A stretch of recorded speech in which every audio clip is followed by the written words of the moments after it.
this is a 2006 Chrysler 300 with a 3.5 liter engine. This engine is also in the Dodge Charger.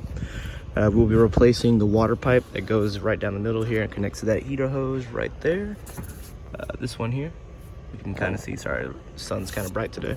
Before we can even get to it, we're gonna have to remove the intake manifold. So first thing we're gonna do is unplug a total of 4 wires. Pull that red tab back clip, and then the other one will be on the throttle body here. Same thing, pull a tab back and pull.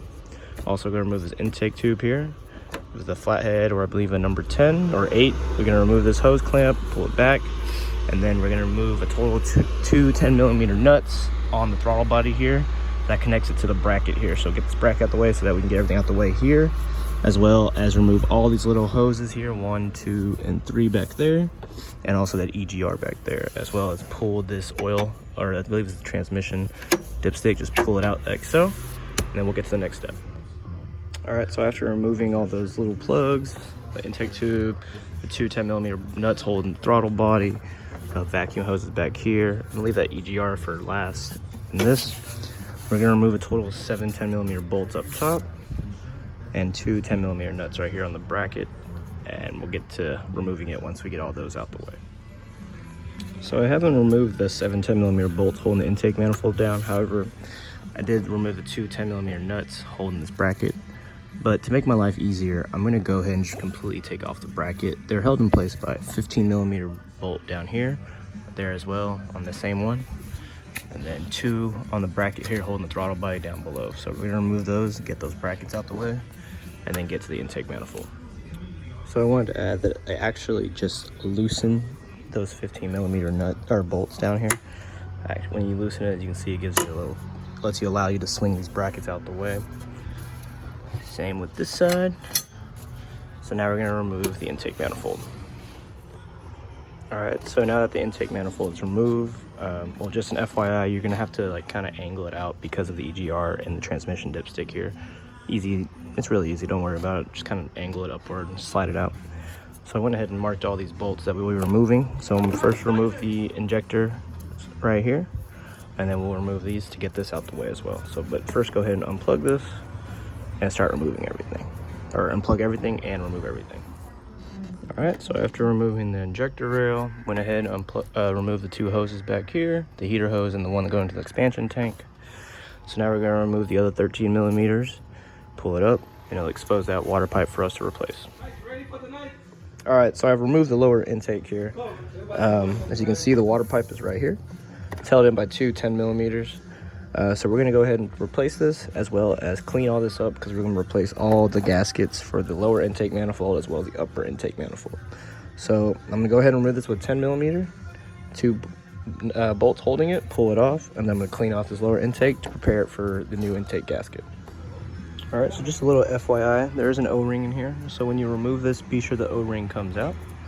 So after we replace that, I'm gonna head and replace the gaskets on the lower intake manifold here.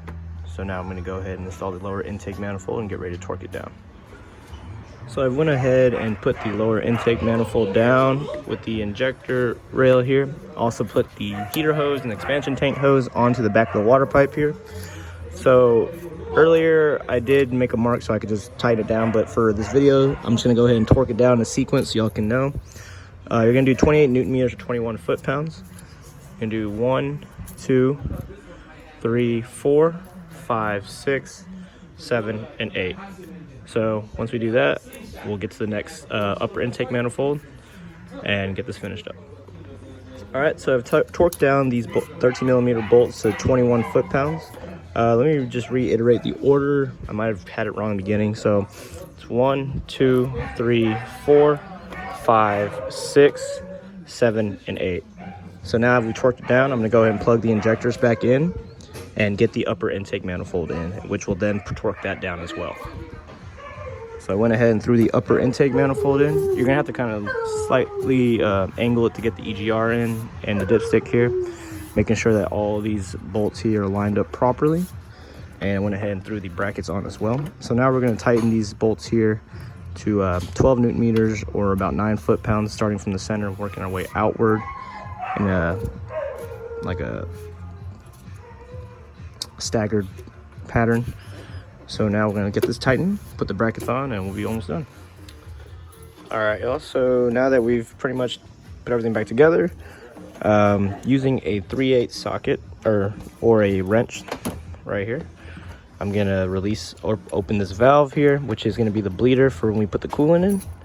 So what we're gonna do is open this, add coolant until we leak out of here, close this up, make sure it is on the cold fill max line, and we'll be done. So let's get this going. All right, also we have our coolant to the cold fill max line leaked out of here. As you can see, there's some excess there. I'm about to blow out in a moment. So now we're pretty much done. We're just gonna start her up, make sure everything's good, and we're done. So thanks for watching, y'all. Please like and subscribe. More videos to come.